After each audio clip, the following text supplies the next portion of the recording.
जय श्री गणेशाय नमः। कुलदेवी ब्राह्मणी माता जी की असीम कृपा से हमारे यहाँ पर परमार परिवार गांव निंबोड़ा आप सभी ढूंढ में पधारे मेहमानों का हार्दिक स्वागत करता है। शुभ ढूंढ ढूंढीजिए कार्तिक घीगारी।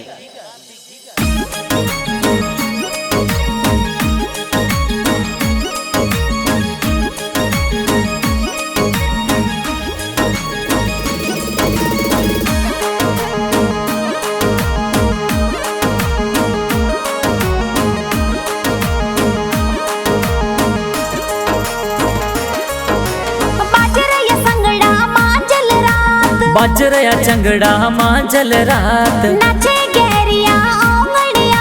नाचे गहरिया ओंगण आज गीतो कूदे नौनो ताल कार्तिक कूदे नौनो ताल मोर गी गलियारी ढूंढ ढूंढे मोर कार्तिक गिगारी ढूंढ ढूंढे ओ तो गीगो नौनो ताल कूदे हो तो गीगो नौनो ताल कूदे मोर गी गलियारी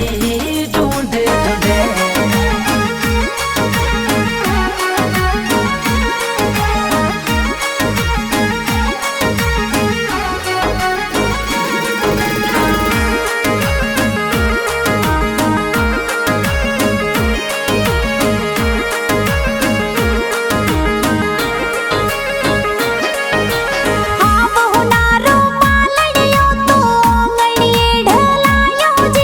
विक्रम जी पापा जी कई जे सोने वाली चैनो लावे जी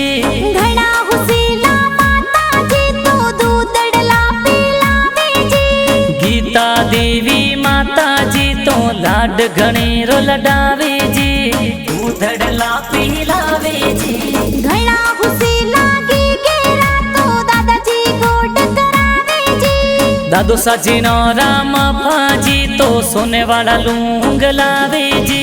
आवतड़ा जावतड़ा गिगारा दादी सा लाड लड़ावे जी जीनी देवी दादी सा तो लाड घणेरा लडावे जी हर चंद राम बड़ा पापा कई जे कोड घणेरो करावे जी बड़ी मम्मी जो राज तू देवी लाड घणेरो लडावे जी लाड घणेरो लडावे जी ए जी हाँ वो नारो पालनियो सा ए जी हाँ वो नारो पालनियो सा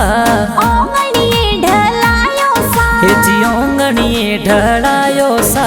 गीतो कूदे नौनो ताल कार्तिक कूदे नौनो ताल मोर गी गलियारी ढूंढ ढूंढे मोर कार्तिक गिगारी ढूंढ ढूंढे ओ तो गीगो नौनो ताल कूदे हो तो गीगो नौनो ताल कूदे मोर गी गलियारी ढूंढ ढूंढे।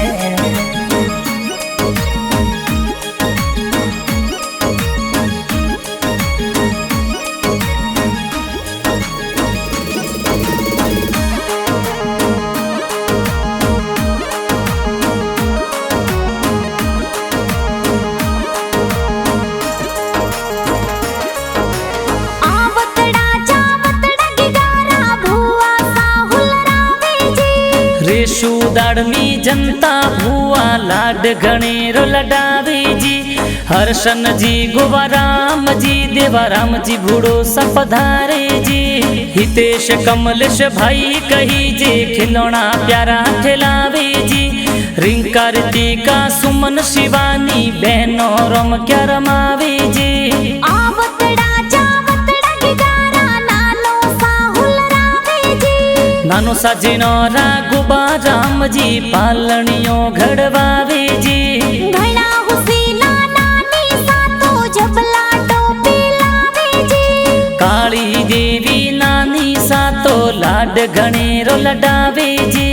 गी गलियारा मामो सा तो ढूंढ प्यारी लावे जी भरत जी मामो सा कई जे ढूंढ परी ढूंढावे जी गाना बनावे दिनेश देवासी सवराटा वाला प्यारा जी जे मोमा जी स्टूडियो में गाना प्यारा बाजे जी।